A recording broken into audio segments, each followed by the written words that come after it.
I hope you're all keeping well.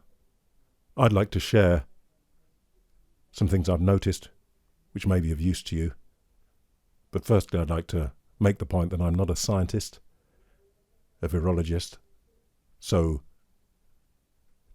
if you take these suggestions, please check them out scientifically as best you can. It's not that easy, is it? Here's one of them.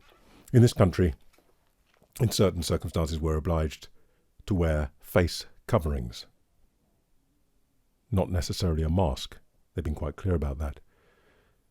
Who knows the efficacy of these things? I read somewhere that the only masks that really do their job are proper hospital grade type masks, and they're quite expensive, and most of us haven't got that. So a face covering. So what's the point? I think the point is to reduce the travel of your breath. And if you cough by accident or sneeze by accident, haven't got time to do anything, it reduces that. So, with that in mind, I use this, which is Italian linen, and I hand wash it in soap flakes, so it's, nice. I have it around my neck the whole time, and when I need to use it, there you go.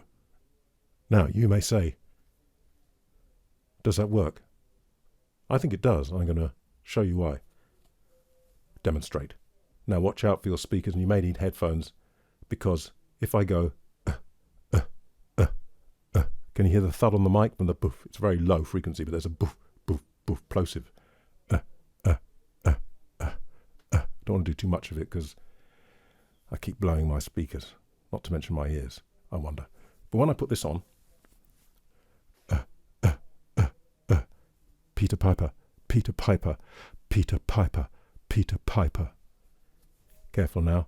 Peter Piper, Peter Piper, Peter Piper. Can you hear the thud there? I'm going to take a risk.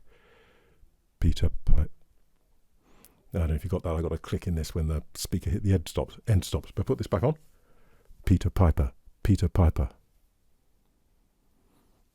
I believe I rest my case. Check it out though. Next thing is, we've been provided with these gloves. Very thin material. Now, one thing, they're kind of one size. I'm going to show you.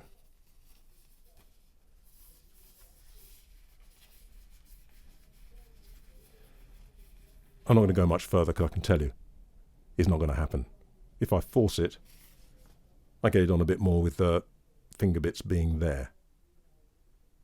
So I could see that if it were to fit well, I could probably use it on the piano and so on. So the point I'm making is do a little bit of research before you get stuff, because I don't think there's any point having this to put on your hands when it doesn't fit. Because what are you going to do? I tell you what you're going to do. You're not going to use it.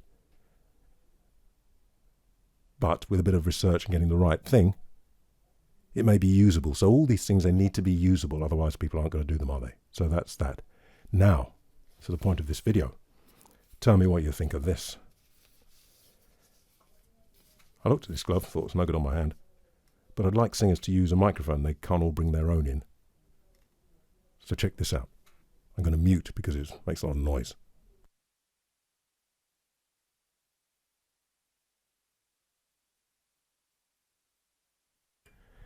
Now I grant you, you can hear it's quieter, you can hear the top end's gone, you can hear the detail has gone to some extent, but by the time you're through the average speaker, you've got your reverb and stuff, to me, you've still got a bit of proximity when you get closer. It actually reduces the pop somewhat. And I'd say it's certainly better than nothing. If you still want to get used to using your mic and doing stuff, it still works, it seems to me. I'll take it off and I'll hear the difference. I'm not going to mute this time, so there's going to be a lot of noise. Background, I will mute. It's going to be too much. So I'm going to take it off quickly and then put the unmute so you can hear the difference.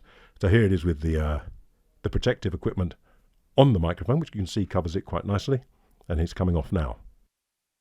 And here it is with, obviously it's better without it, but you get the point I'm making. So there's a possibility, I wonder. You're careful how you put it, because sometimes you put it on the glove and it seems to be, the fingers seem to be doing something like this, or sometimes you get one finger sticking up like that and it's a little off-putting when you approach it. I did see a video on this particular mic about cleaning it, but you know what?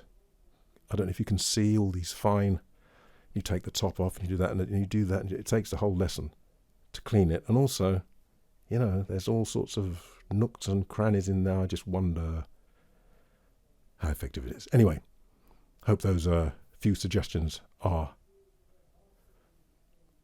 not misleading and not inaccurate. So do, again, I say do check them out scientifically as best you can. And that's it. Hope you keep well.